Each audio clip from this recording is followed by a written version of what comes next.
take initiative. You're with a group of people and you're the one that finds the restaurant that you're going to go to. I was just in Florida a couple weeks ago with a couple of my friends.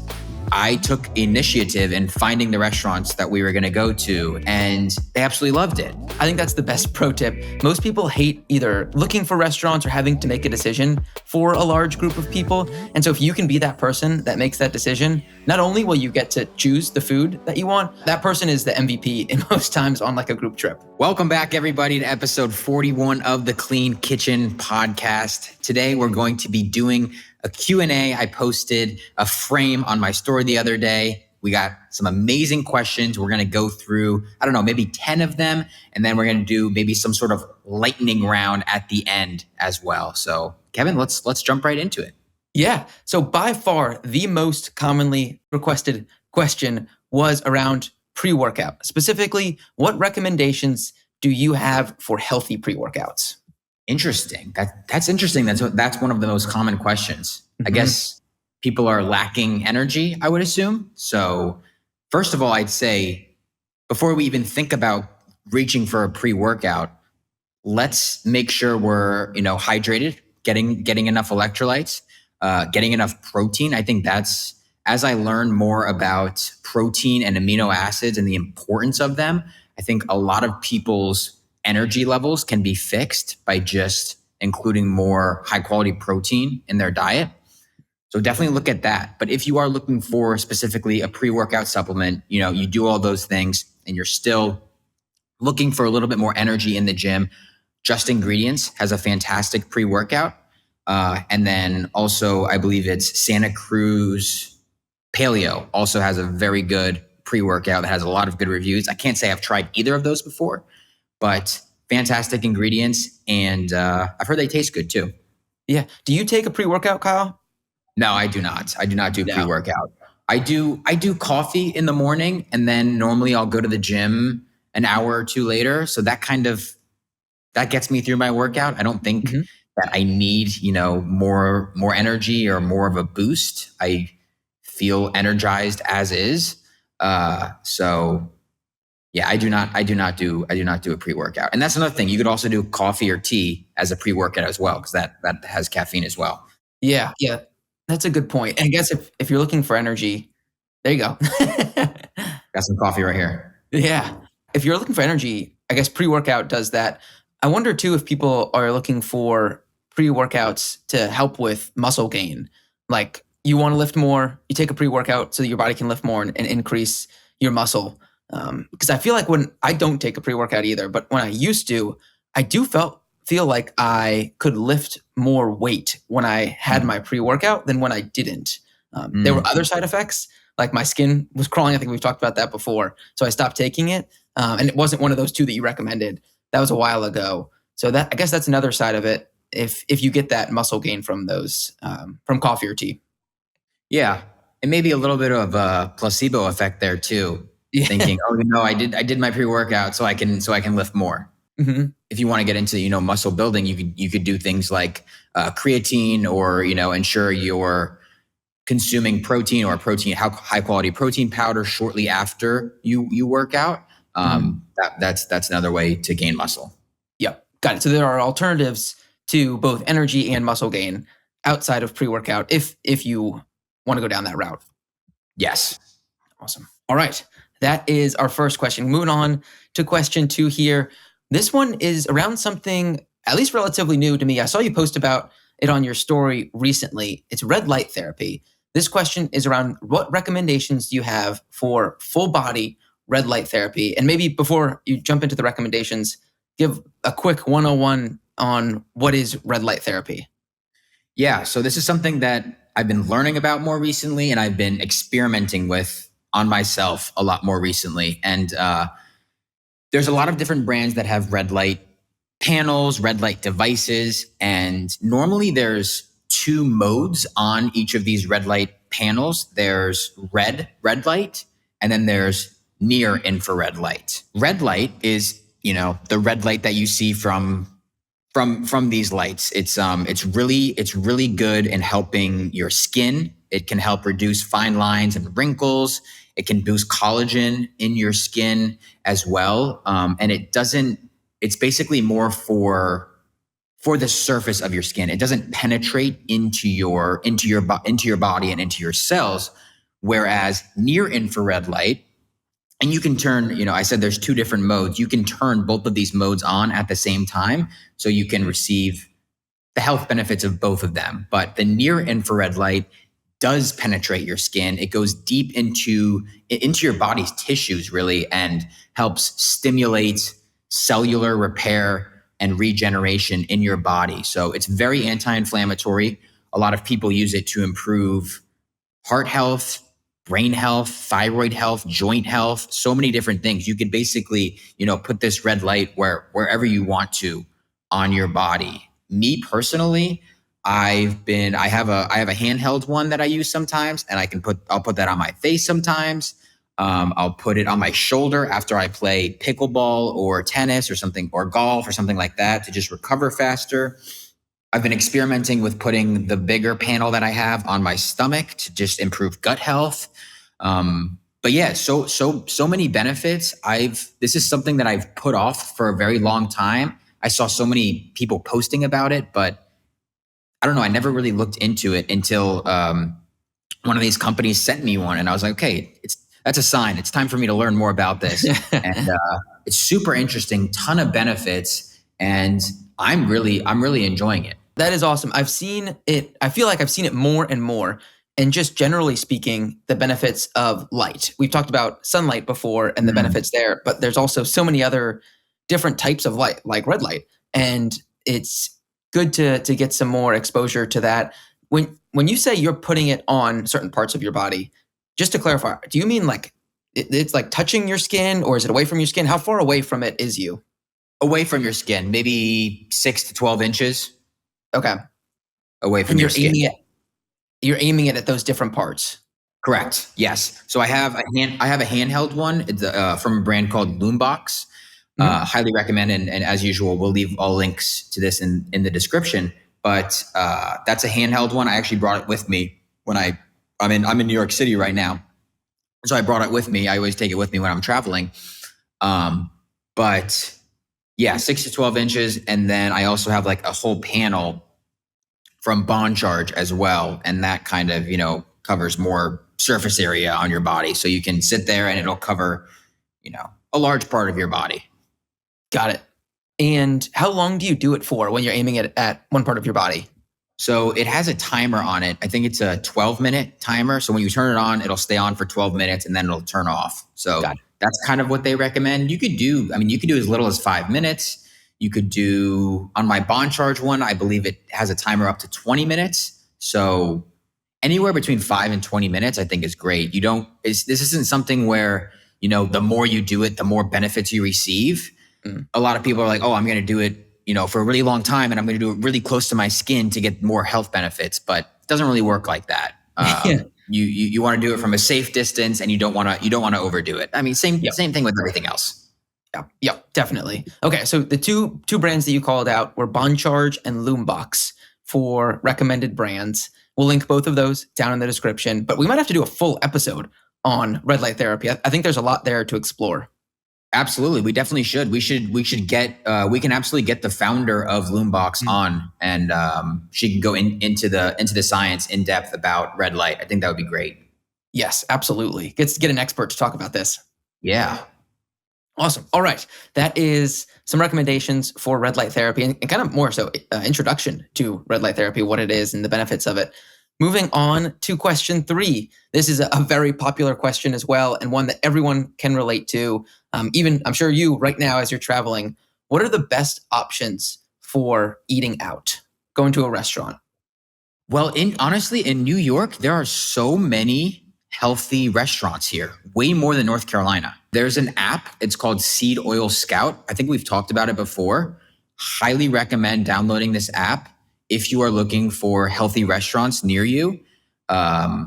Specifically in New York, you open the app and there are hundreds of restaurants around you that don't use, so specifically Seed Oil Scout, they find restaurants that don't use any seed oils, no canola, soybean, sunflower, all those oils, none of that. But then you can also filter on like grass-fed meat, or if you're looking for like a smoothie place or something like that, you can filter on all these different things. And that's been amazing here. There's so many healthy restaurants. Sweet Green is kind of like a chain that's nationwide. Really high quality ingredients. They use olive oil. They use all real ingredients, and I think they're expanding a lot. So if you haven't checked already, see if there's a Sweet Green near you. Also tastes amazing. I think they're opening one up in North Carolina, in Raleigh, I believe. Did you see that?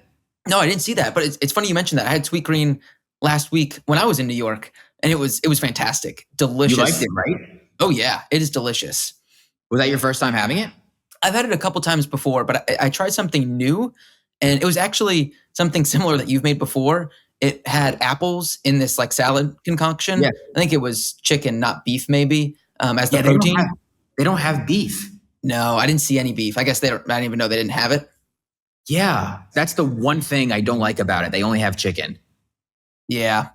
Yep, that's true. It was very good though, and it was very filling for a salad. I think a lot of times I leave having a salad feeling just as hungry, and Yes. I was full from the salad. Wait, what else did you have in it?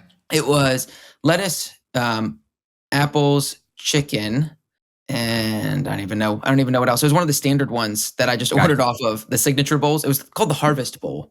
Yeah. That's what I had the first time I went there. Oh yeah, it's very good. Very good.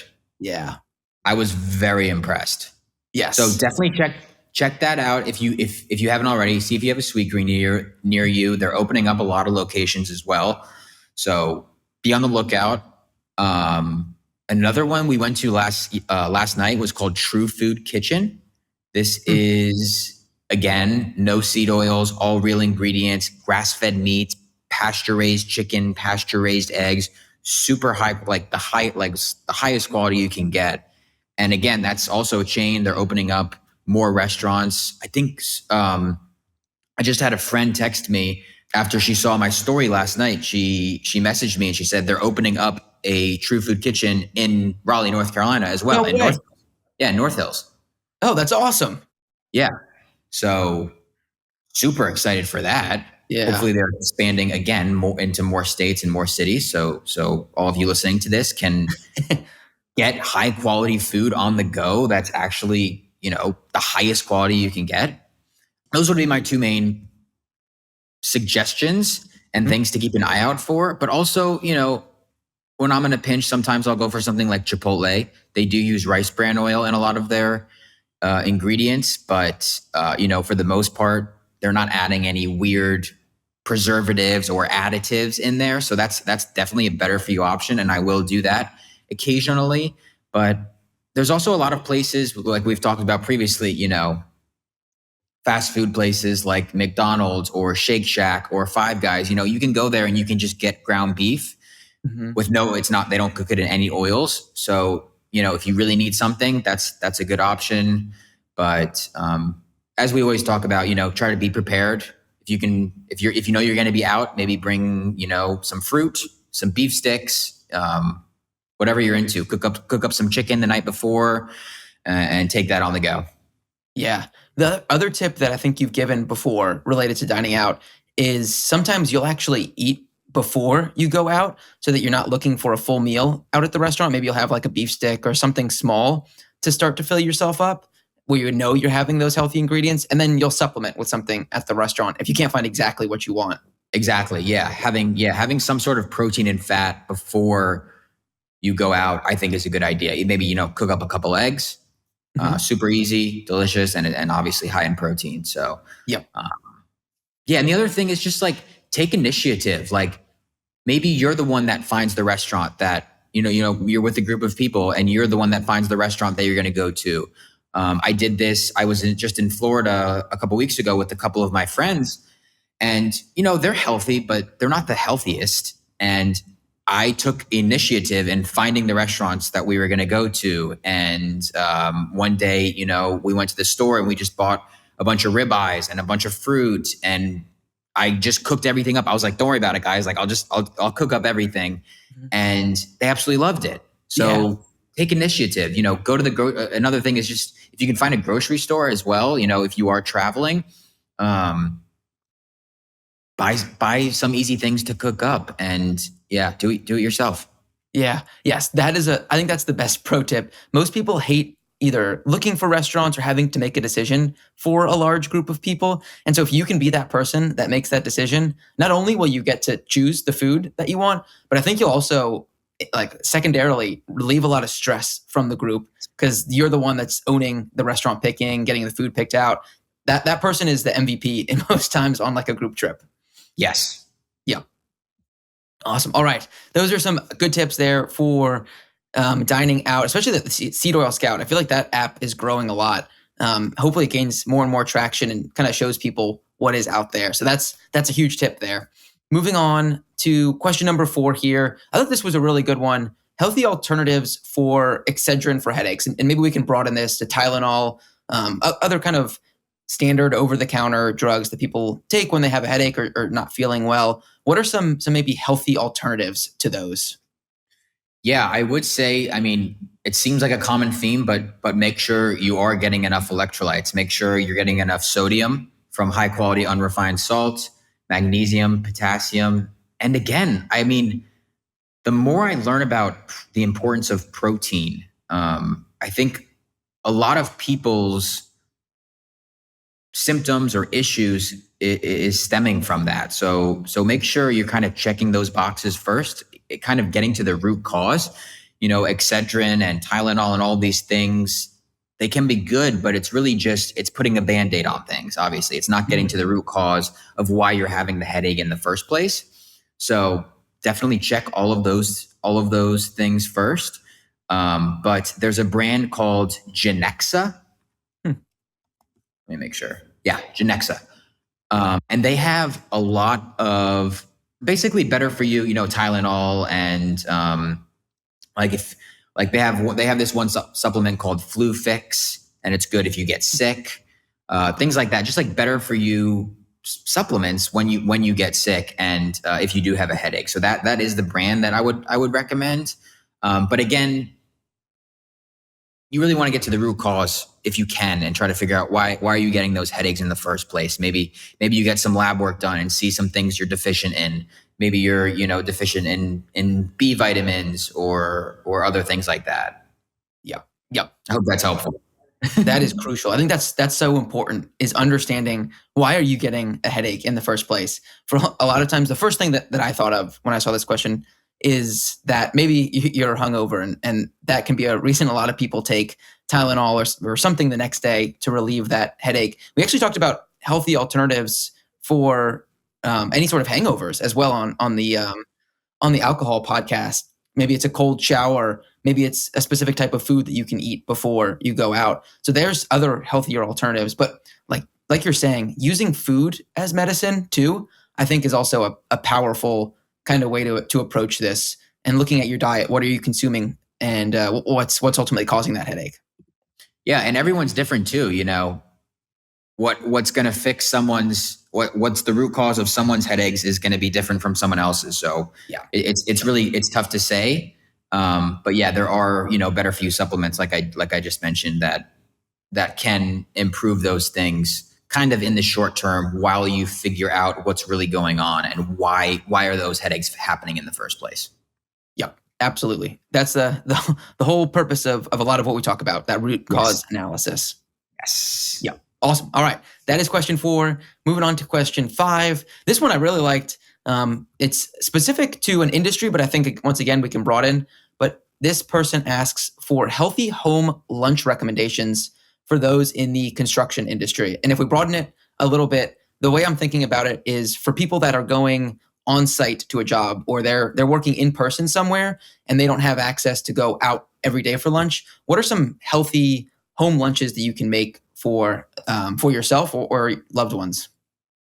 Yeah, I mean, just thinking about what people normally eat, what the average person would eat for lunch, sandwiches is one of the first things that comes to my mind. And you can absolutely go out and buy a much better for you bread option, something like Base Culture. They now have a shelf stable bread. There's specific types of sprouted bread like Ezekiel bread, Silver Hills bread brands like that that are absolutely better for you if you can tolerate wheat, if you can tolerate gluten.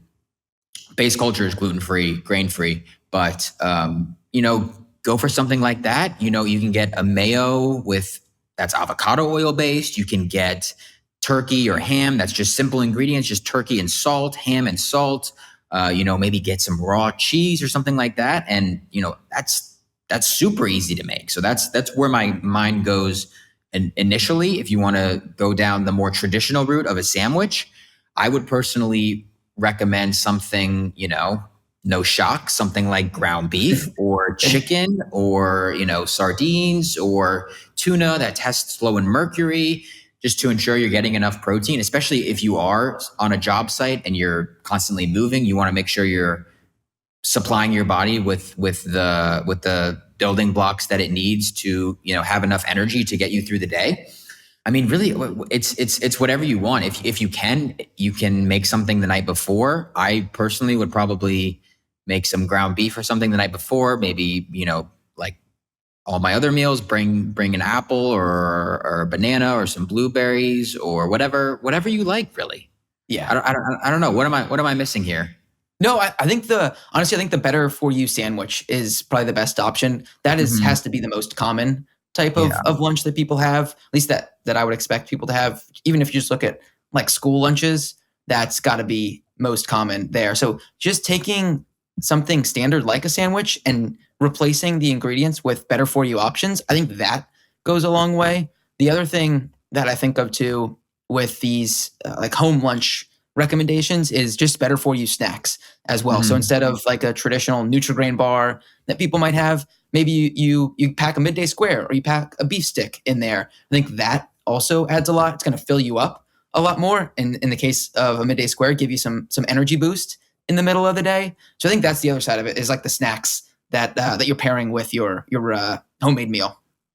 Absolutely. A snack that I've been obsessed with recently is called Soli, Solely.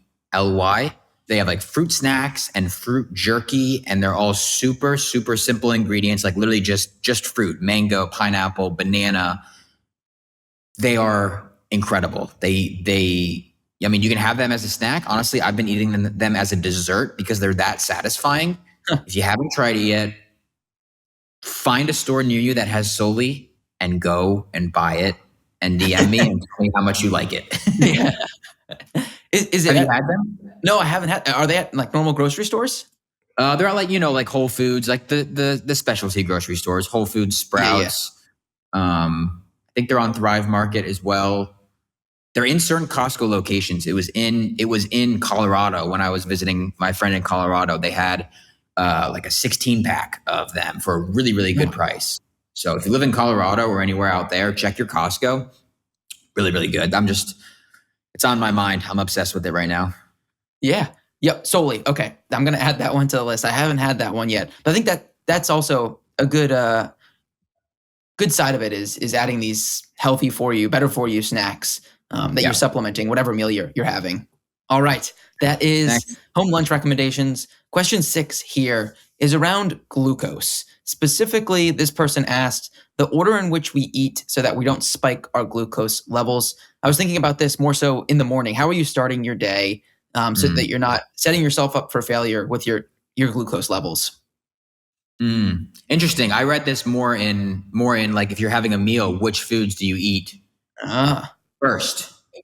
Well, answer it both ways too, because I think that's I think this is really good. First of all, you don't want to be spiking your blood sugar first thing in the morning, especially with. I mean, if you're having fruit or something natural, I think that's different. But a lot of people, I'd say, the most common way that people are spiking their blood sugar first thing in the morning is maybe having, an oat milk coffee or something like that, or a latte, whatever it is, which is probably not the best thing. You want to try to consume protein and fat as your basically the first thing that goes into your body. So you're satiated and you're not going to have that big glucose spike.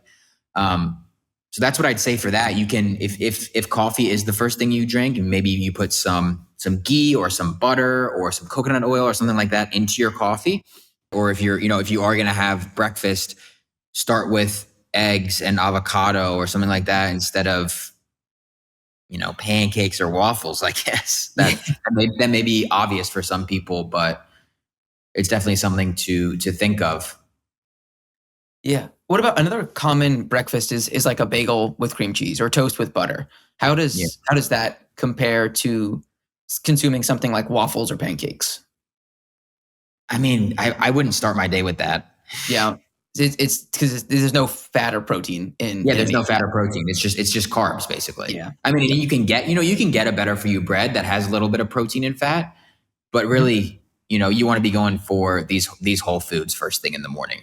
But specific to a meal, for example, if I'm having chicken, broccoli, and rice, a very common dinner or lunch that someone may be having, and you want to prevent a glucose spike, then I would recommend going for the protein and fat first. So you want to go for that chicken first, and then you go for whatever vegetable you have. Go for the broccoli next, and then go for the rice, whatever the starch or the carbs is in your meal, because that's going to prevent the glucose spike if you go for the healthy protein and fat before the carbs.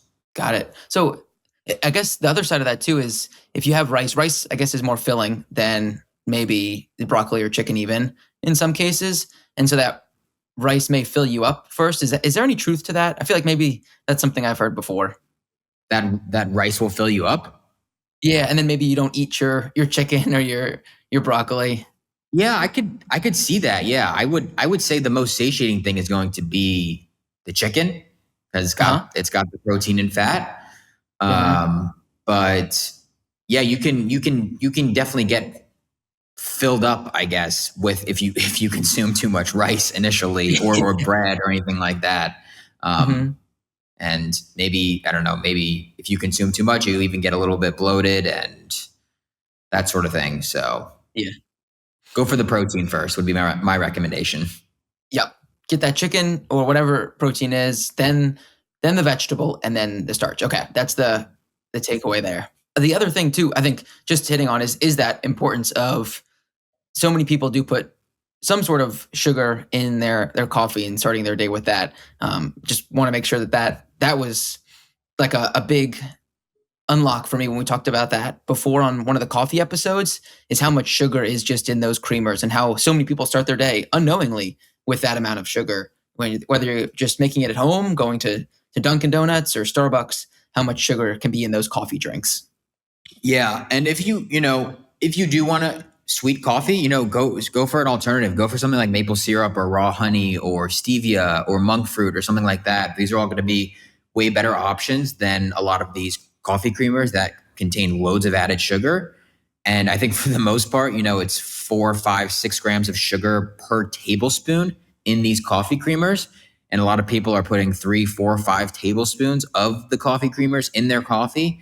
So you're getting a lot of processed, refined sugar and other not so good ingredients, vegetable oils, gums, emulsifiers, the ingredients that we tell you to avoid, you're starting your day with. So yeah, definitely watch out for the coffee creamers. Yep, absolutely. Coffee creamers there can be dangerous, but great question too. The person that's thinking about how to not spike their glucose levels in the wrong way, shout out to you. That's a fantastic question to be thinking about. All right, moving on to question 7. It's about salt.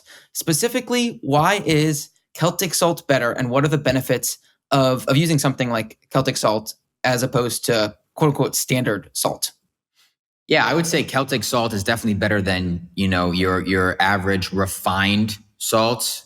Just basically, most table salt we see is just sodium chloride, where unrefined salts like Celtic sea salt, Redmond's real salt, pink Himalayan salt, these are all unrefined and they're going to have a bunch of trace minerals in them, that trace minerals that our bodies need to function. So that's the main benefit. This is unrefined, so it has a lot of the naturally occurring trace minerals in them, which is why I like things like Celtic sea salt, unrefined, Redmond's real salts, and then pink Himalayan salts better than refined salt. That's what I recommend.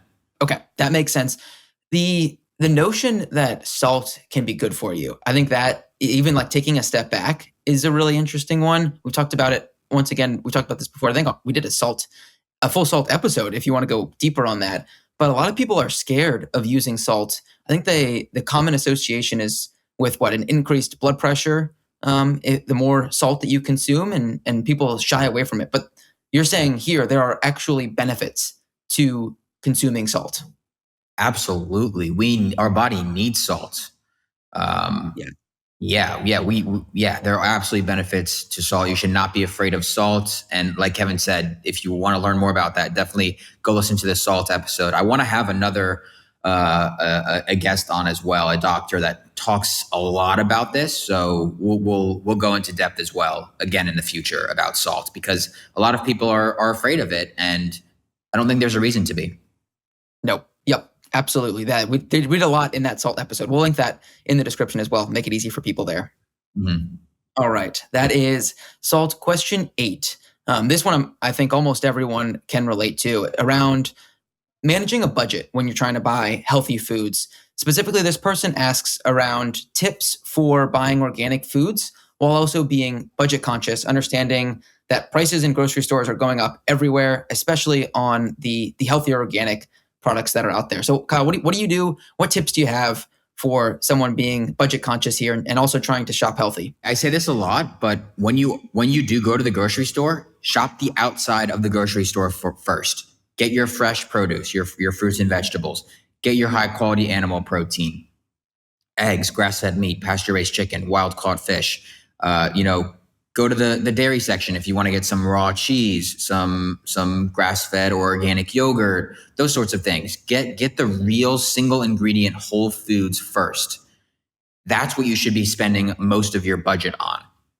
Specifically with organic foods, yes, it's going to be ideal if you go for everything that's organic. I always try to go for organic when I can, but if you're on a budget, like most people are, go for the organic fruits and vegetables that are on the Dirty Dozen. And the Dirty Dozen, for those that don't know, is something that comes out every year where they test all these different fruits and vegetables, and they test them for pesticide residue. And basically, the ones that test the highest go on this list called the Dirty Dozen. Is this whole process perfect, this Dirty Dozen? Maybe not perfect, but it gives you a general idea of what fruits and vegetables are going to hold on to most pesticides. So if you can, definitely go for organic when you're buying fruits and vegetables on the Dirty Dozen. Examples of this are things like strawberries, berries, peaches. I think maybe like kale and spinach maybe on there as well. But just type in Dirty Dozen in Google and you'll see a list. Yeah. For me, the easiest way that I like to think about this is, if I'm eating the skin, then I try and get organic. So, like an apple, I'll try and go organic because I know I'm going to eat the skin, and the skin could be sprayed with some sort of pesticide. I compare that to a banana. A banana, I know I'm not eating the skin, I'm just eating what's inside of it. And in that one, if I don't have the budget for it that month, then I'm not going to get an organic banana. I'm fine with the regular banana. But that's kind of my easy filter to determine whether or not I want to go organic. Would you say that that's fair to think about it that way? Yes, I think that's a fantastic way to think about it. Yeah, like even just specifically apples. I think apples is also on the Dirty Dozen. So you're absolutely right on that. I would always go for organic apples when you can. But yeah, things like bananas, avocados, maybe you don't need to go for the organic when you're buying those things, because it is protected by the skin, and not as many pesticides or herbicides are actually going to get into the fruit or vegetable. Yeah. Okay. Perfect. I think that simplifies it there a little bit. But yeah, check out that Dirty Dozen list, and shop sales too. Kyle posts Yes. a lot of sales videos on Instagram, whether it's Costco or Whole Foods or the grocery stores. Check out those sales and take advantage, because some of those markdowns are pretty absurd. You can get some great foods on decent sales. So that's the other last tip there. Yeah. And Costco, you can get most like healthy like if you can go to any store and get the fresh produce, the meats, the all of that. And when it comes to better for you snacks, a lot of these ones that I talk about all the time, you can get most of them at just Whole Foods and Costco. And like Kevin said, when these products do go on sale, it's really, really good prices. So you can get by basically getting all of the healthy snacks that are going to satisfy you, or healthy desserts, whatever it may be, from places like Costco and Whole Foods. And like I said, when they go on sale, it's a really, really good price. So yeah, that's a great point. Yeah. And you don't have to do all that work. Kyle posts that pretty regularly on Yeah. Instagram. So check it out there. And he'll tell you when and where those different products are on sale. Yes. Yes. All right. Moving on here to our next topic, question 9. We were just talking about sugar. This question is specifically around the better and best choices for sugar. So we know some bad sugar options are out there, but if you are looking for a more healthy alternative to sugar, what are some of the better and best options? So when it comes to sugar, if I'm specifically, so we'll start by just if I'm adding something to my meals, and then we can talk about what to look for on the ingredient label. So if I'm adding something to my coffee or to my meals, or maybe you're making a healthy dessert recipe or something like that, my personal 2 favorite sweeteners are going to be raw honey and maple syrup. They are completely, they're unprocessed. They're not refined in any way, shape, or form, and they contain a lot of antioxidants and minerals and a lot of beneficial compounds in there. And it's something that we would have historically consumed. Our ancestors would have consumed. So that's my personal go-to, and it's the thing that I recommend. Other sweeteners, dates are fantastic. That's just fruit. Coconut sugar, also unrefined, also a great sweetener. But if you are looking for the lower carb, low calorie, maybe you're on keto and you don't want to go for those other types of sweeteners, you can go for things like stevia, monk fruit, allulose. Those are all going to be very good options as well. And honestly, I was going to say separate it out, but it's honestly very similar. When you're reading ingredients and when you're looking at the ingredient label, look for those same sweeteners that I just mentioned. Those are kind of going to be your best options. Yeah. Okay. That all makes sense. The honey, you added that to, I think, a beef dish that you made me recently. Not honey. It was maple syrup. Maple syrup on beef. Underrated. Oh my gosh, that was delicious. If you haven't tried that, you got to check that out. Yeah, so that I made you a bowl. It was beef. It was I think it was like half an apple, half an avocado. I don't think I gave you any pickles, and then I think it was just a little bit of maple syrup. You don't need a lot. You just need a little, very little bit to just kind of bring out the flavors of all of this. It's so good, so good. Delicious. Yes, I made it the next day when I was home. I just did the beef apples and maple syrup. It is, oh my gosh, it is just so good. It's so satisfying, right? Yeah. Oh yeah. Satisfying, filling. It checks all the boxes. It does. It does. Okay. I'm glad. I say that all the time. I'm glad to hear it's not just me that thinks that. Yeah. Yes. Okay. So those are some better and best options for people to check out. What about like quick, high level, some bad options that if you see it on a package, it's almost an automatic put it back. Yeah. I'm not a fan of cane sugar, and unless it's like, if it's like 1 or 2 grams of cane sugar per serving, and you're not going crazy and consuming a ton of it in one sitting, I don't really have a problem with it. But it's kind of a red flag, cane sugar, because if they are using cane sugar, they're probably going to be using other low quality ingredients. So just look at cane sugar as a red flag and be like, okay, let me look at the other ingredients as well. High fructose corn syrup, we don't want to be consuming that. Don't just if it has that, just put it back. Don't buy it. Whatever the product is. Agave is another one. I don't love agave just because it's pure fructose, and that's just a lot on your liver to handle. So I don't love agave, even though it's kind of marketed as a healthier option. It's also very processed and refined. It doesn't really contain any nutrients or beneficial compounds. I don't know, what am I missing? Artificial sweeteners, obviously, we don't want those. Yeah. Sucralose, acesulfame, potassium, saccharin, all those. We don't want to touch those.